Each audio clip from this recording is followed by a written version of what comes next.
നമസ്കാരം. പ്രധാന വാർത്തകൾ. കണിച്ചുകുളങ്ങരയിൽ നിന്ന് ഡൽഹിയിലേക്ക് നീണ്ട വിനയത്തിന്റെ പാത. ചിരിച്ചല്ല ചങ്ങായി, ഞാൻ ഇതൊന്നും പറയട്ടെ. കോടതിയലക്ഷ്യ ഭീഷണികൾക്കിടയിലും പത്മഭൂഷൺ മെഡലിന് മുത്തമിട്ട് വെള്ളാപ്പള്ളി നടേശൻ. പണ്ട് പട്ടിക്ക് വേണ്ടാത്ത അവാർഡ് എന്ന് വിശേഷിപ്പിച്ച അതേ പുരസ്കാരം നെഞ്ചോട് ചേർത്ത് മുതലാളി. ട്രോളന്മാരുടെ ഉറക്കം കെടുത്തി മമ്മൂട്ടിക്കൊപ്പം അവാർഡ് വാങ്ങുന്ന ഫോട്ടോ പുറത്ത്. വാദിക്കും പ്രതിക്കും ഒരേ വേദിയിൽ ആദരം. അന്തരിച്ച മുൻമന്ത്രി VS അച്യുതാനന്ദന് പത്മവിഭൂഷൺ നൽകുമ്പോൾ VS കൊടുത്ത മൈക്രോ ഫിനാൻസ് കേസിലെ ഒന്നാം പ്രതിക്ക് പത്മഭൂഷൺ. ഡൽഹിയിലെ സെലക്ഷൻ കമ്മിറ്റിയുടെ അപാരമായ തമാശയിലേക്ക് നമുക്ക് കടക്കാം. വാർത്തകൾ വിശദമായി. രാജ്യം ഒരു വ്യക്തിക്ക് നൽകുന്ന ഏറ്റവും വലിയ മൂന്നാമത്തെ സിവിലിയൻ ബഹുമതിയാണ് പത്മഭൂഷൺ. ഇത് ലഭിച്ചതോടെ നമ്മുടെ വെള്ളാപ്പള്ളി മുതലാളി ചരിത്രത്തിന്റെ ഭാഗമായിരിക്കുകയാണ്. എന്നാൽ ചരിത്രം തപ്പിയെടുത്ത ചിലർക്ക് ഇപ്പോൾ ഒരു പഴയ ഇന്റർവ്യൂ ആണ് ഓർമ്മ വരുന്നത്. നമുക്ക് ആ ദൃശ്യങ്ങളിലേക്ക് പോകാം. ഒരു പത്മഭൂഷൺ നല്ല വിലയുണ്ട്. അത് കാശ് കൊടുത്താൽ കിട്ടുന്ന സാമാനമായിട്ട് മാറിയില്ലേ? അതിനൊക്കെ അന്തം ഉണ്ടായിരുന്നു, കാലം ഉണ്ടായിരുന്നു. പത്മഭൂഷൺ ഏത് പട്ടിക്ക് വേണം? ഞാൻ തരാന്ന് പറഞ്ഞാൽ ഞാൻ മേടിക്കല്ല. ഞാൻ വല്ല അവാർഡ് മേടിച്ചാൽ നിങ്ങൾ കേൾക്കും. പല അവാർഡുകൾക്കും അറിഞ്ഞുണ്ട്. കണ്ടല്ലോ, പണ്ട് മുതലാളി ചോദിച്ചതാണ് ഇതൊക്കെ ഏത് പട്ടിക്ക് വേണമെന്ന്. എന്നാൽ കാലം മാറി, കേന്ദ്രം മാറി. അവസാനം ഡൽഹിയിൽ നിന്ന് വിളി വന്നപ്പോൾ മുതലാളിക്ക് മനസ്സിലായി അവാർഡ് അത്ര മോശം സാധനമല്ല എന്ന്. അന്ന് പറഞ്ഞ ഡയലോഗ് ഇവിടുത്തെ ട്രോളർമാർ ഓർമ്മിപ്പിക്കുമ്പോൾ മുതലാളിയുടെ ഇപ്പോഴത്തെ പ്രതികരണം ഇങ്ങനെയാണ്. സന്തോഷമുണ്ട്. ഇങ്ങനെ ഒരെണ്ണം ഉണ്ടെന്നോ ഇങ്ങനെ മൂവ്മെന്റ് ഉണ്ടെന്നോ സത്യമായിട്ടും ഗുരുനാമത്തിൽ എനിക്കറിയില്ല. പക്ഷെ ഇത് ലഭിച്ച എന്റെ പിന്നിൽ ശക്തി എന്ന് പറഞ്ഞാൽ എന്നെ ഇതിലേക്ക് പ്രാപ്തരാക്കിയത് എന്റെ ജനങ്ങളാണ്. ഈ അവാർഡ് അവർക്കുള്ളതാണ്. പക്ഷെ ഈ അവാർഡ് ഞാൻ ഗുരുവിന്റെ പാദങ്ങളിൽ സമർപ്പിക്കുകയാണ്. എനിക്ക് ഇന്ന് യാതൊരു അവകാശമില്ല. ഞാനൊരു നിമിത്തം എന്ന നിലയിൽ പ്രവർത്തിച്ചു എന്ന് മാത്രമേ ഉള്ളൂ.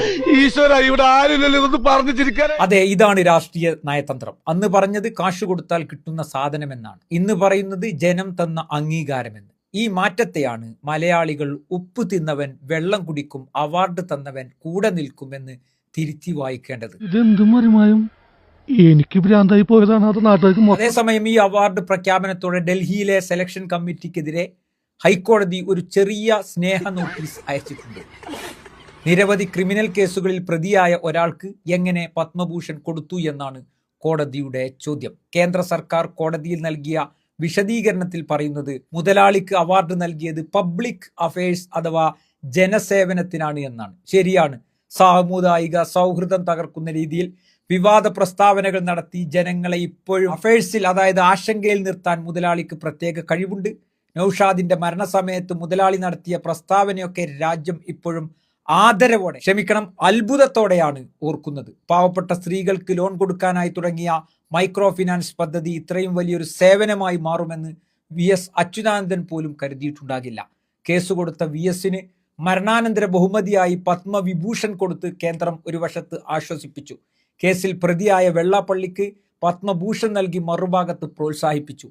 എന്തൊരു തുല്യനീതി! എന്തായാലും ഒന്നുറപ്പാണ്, പത്മഭൂഷൺ വാങ്ങിയ സച്ചിന്റെയും AR റഹ്മാന്റെയും അതേ നിരയിലേക്ക് നമ്മുടെ വെള്ളാപ്പള്ളി മുതലാളിയും എത്തിയിരിക്കും. അവാർഡിന്റെ ആ ഒരു അന്തസ്സും മൂല്യവും ഉണ്ടല്ലോ, അത് കണിച്ചുകുളങ്ങരയിലെ കായൽ വെള്ളത്തിൽ മുക്കി കൃത്യമായി കഴുകിയെടുത്തിട്ടുണ്ട്. ഇനി അടുത്ത വർഷം ഭാരതരത്ന കൂടി പ്രഖ്യാപിച്ചാൽ ഈ വാർത്താ പരമ്പര പൂർണ്ണമാകും. ട്രോളന്മാർക്ക് ഇനിയും നല്ല റോൾ മെറ്റീരിയലുകൾ നൽകാൻ മുതലാളിക്ക് സാധിക്കട്ടെ എന്ന് ആശംസിച്ചുകൊണ്ട് ഇന്നത്തെ ആക്ഷേപഹാസ്യ വാർത്തകൾ ഇവിടെ അവസാനിക്കുന്നു. നന്ദി, നമസ്കാരം.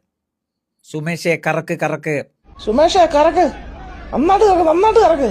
നല്ല സ്പീഡിന് പോളൂ. ഫസ്റ്റ് സെക്കൻഡിൽ കറക്കടാ.